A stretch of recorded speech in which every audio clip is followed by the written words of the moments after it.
लखनऊ के इंदिरा गांधी प्रतिष्ठान में मत्स्य विभाग द्वारा मीन महोत्सव का आयोजन किया गया।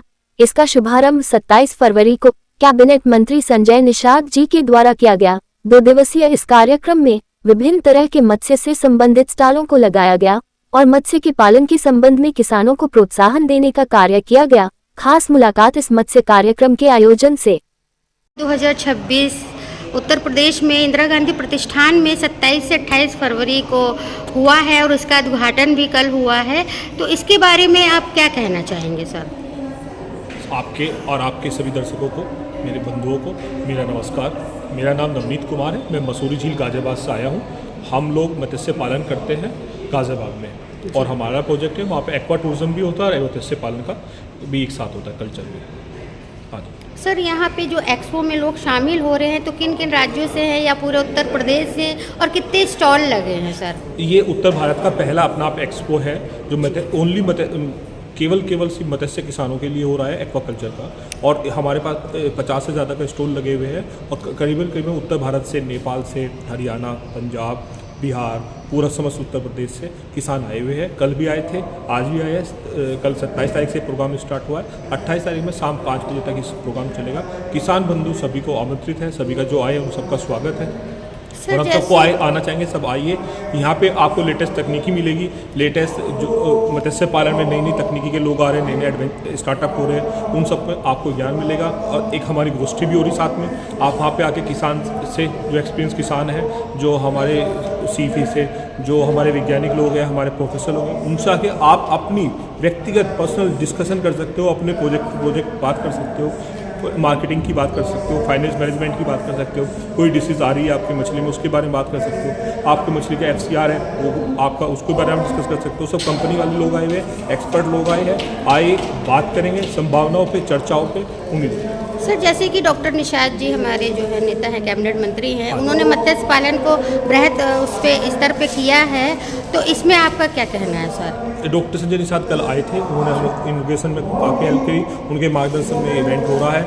इसी को आगे बढ़ते हुए हम आगे काम कर रहे हैं। सर, जैसे कि मत्स्य पालन के लिए जैसे कोई किसान अगर जोड़ना चाहे तो उसमें आप किस तरह की सब्सिडी उसको देंगे और किस तरह का सहयोग होता है सरकार से? जो भी किसान जहाँ अपने कर रहे हैं, अपने जिला मत्स्य अधिकारी से संपर्क करें। हर जिले में एक मत्स्य अधिकारी का टीम होती है। आप उनसे बात करके जो आने वाली योजनाएं हैं, जिन योजनाओं में रजिस्टर करना है, उन सब के पेपर वर्क को पूरा करके उन सबका पूरा लाभ हो सकता है। उसको ज़्यादा दूर नहीं जाना, अपने जिला मत्स्य अधिकारी से संपर्क करना है। उसमें बहुत सारी योजनाएं हैं, कल्चर के लिए है, सीडिंग के लिए है, ट्रांसपोर्ट के लिए है, मार्केटिंग के लिए है, नए नए इनोवेशन के लिए भी है। बहुत सारे प्रोजेक्ट हैं उसमें। वो अपनी आवश्यकता अनुसार अपने फाइनेंस मैनेजमेंट के हिसाब से उन सबको डिसीजन ले सकते हैं। सर, जैसे कि आज हमारे लखनऊ में ही 3 दिवसीय कार्यक्रम लगा है, आगे इसका कहाँ पे होगा उद्घाटन वगैरह? ये आपको आज शाम को पता लग जाएगा। 28 तारीख को हम अगले इवेंट की डेट और स्थान घोषणा कर देंगे। उसमें आप सबका स्वागत रहेगा और उसको प्रचार प्रसार में हमारा हेल्प कीजिए। सभी किसान से अनुरोध है और उनका स्वागत है। सर, आने वाले फेस्टिवल जैसे होली है, ईद है, नववर्ष है, तो इसमें हमारे चैनल के माध्यम से दर्शकों को और भारत देशवासियों को क्या संदेश देना चाहेंगे? मेरा सभी से हाथ जोड़ के होली की हार्दिक बधाई है। आप सबका होली का पर्व है, उसको भारत की संस्कृति के साथ मनाइए, एंजॉय कीजिए। पीस। धन्यवाद। हमारे साथ रजनीश भाई है। सर, ये बताइए, जो यहाँ पे आज मछली पालन पर जो सेमिनार हुआ, इसके बारे में थोड़ा बताइए। ये 2 दिन का मछली पे एक सेमिनार चल रहे हैं हमारे, जिसमें टेक्निकल सेमिनार्स और फार्मर्स के हैं। तो टेक्निकल सेमिनार्स के लिए हमने 20 साइंटिस्ट बुलाए हैं पूरे इंडिया से, जो कि सीबा से, CIFE से और fisherman of India, ornamental man of India और प्रोग्रेसिव फार्मर्स बुलाए हैं। तो सब अपनी अपनी एक्सपर्टीज़ बाकी किसानों को शेयर कर रहे हैं कि जैसे बाकी किसानों की भी आय डबल हो सके और उनकी प्रोडक्टिविटी बढ़े और प्रोडक्शन बढ़े, क्योंकि यूपी में अपार संभावनाएं हैं। और यूपी अभी हमारा तकरीबन 13 लाख टन प्रोडक्शन करता है और हमारा कंजप्शन 19 लाख टन है। तो इस एक्सपो का पर्पज़ यही है कि हम एजुकेशन बढ़ाएं, कैपेसिटी बिल्डिंग करें किसानों की।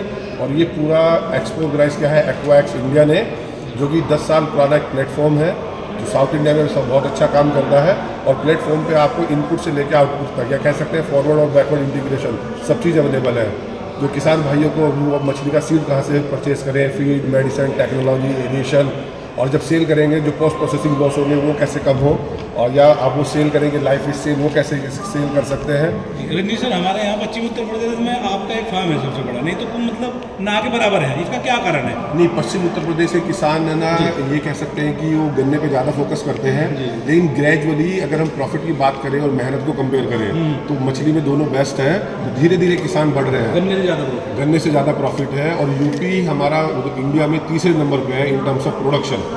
तो पहले नंबर पे आंध्रा है, दूसरे नंबर पे वेस्ट बंगाल और तीसरे पे यूपी है।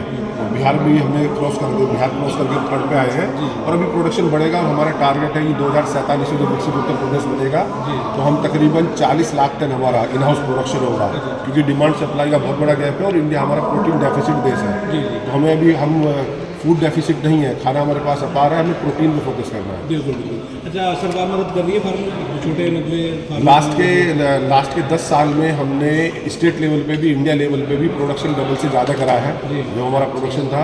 और लास्ट के 10 साल में भारत सरकार, स्टेट सरकार ने मिलकर 38,000 करोड़ की योजनाएं चलाई हैं, जिसका इम्पैक्ट डायरेक्टली पता चला प्रोडक्शन में। और आने वाले 5 साल में 20,000 करोड़ और इस इंडस्ट्री में इन्वेस्ट होगी। अब जैसे मछली पालन तो लोग करना चाह रहे हैं, लेकिन उनके दिमाग में 2 जगह फंस रहे हैं वो कि भाई पॉन्ड वाला करे, बायोफ्लॉक करे। तो अभी वो इसी चीज़ से बाहर नहीं आ रहे, क्लियर नहीं हो रहा। नहीं, जो ये सेमिनार्स एक्सपोज उसी पर्पज़ के लिए मेरी जी कि वो एजुकेशन ले, क्योंकि दोनों पद्धतियाँ अलग अलग है। जिसके पास लैंड काफ़ी अवेलेबल है और कौन सी मछली पालना चाहता है, क्योंकि मछलियाँ तो 5 पद्धतियों में पलती है। ये डिसाइड वो बंदा खुद करेगा उसको कौन सी मछली, किस साइज़ की मछली, उसे सीड का बिजनेस करना है, कल्चर का बिजनेस करना है, ऑर्नामेंटल का बिजनेस करना है, या मछली में भी कौन सी मछली पालनी है।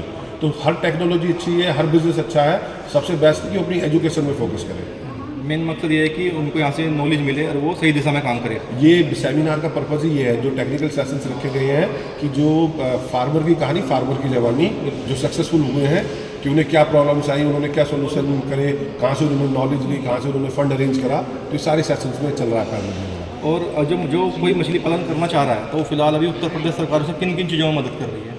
और उत्तर प्रदेश सरकार की ये योजनाएं चल रही है, प्रधानमंत्री मत्स्य संपदा योजना, मुख्यमंत्री संपदा योजना, बोट योजना, इरिगेशन योजना।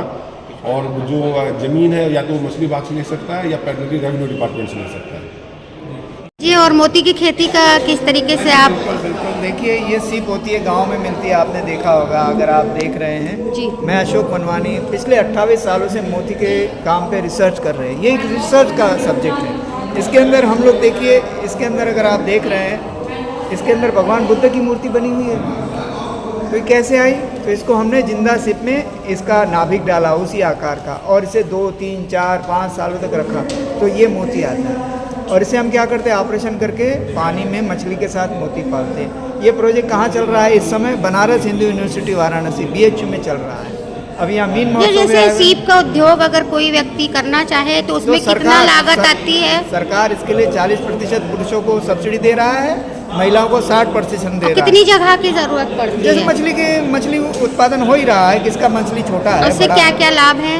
लाभ तो बस यही है कि मोती हाथ में आता है, फिर उसे बेच के पैसा कमाया जा सकता है। तो आप कितना दिन से ये व्यापार कर रहे हैं? मैं व्यापार न कहिए तो मैं रिसर्च साइंटिस्ट बन गया हूँ। मैं भी इसमें कैसा कमाने आया था, लेकिन मैंने देखा कि इनके अंदर जो है अलग अलग प्रजातियाँ, उनकी खोज की जाती है। उसमें लस्टर होता है, कितना कम है, ज़्यादा है, कितने दिन में आता है, ये खोज करना हमारा काम बन गया। अभी जैविक मोती उत्पादन हो रहा है, जैविक यानी ऑर्गेनिक मोती पालन हो रहा है। कहाँ हो रहा है? बनारस हिंदू यूनिवर्सिटी।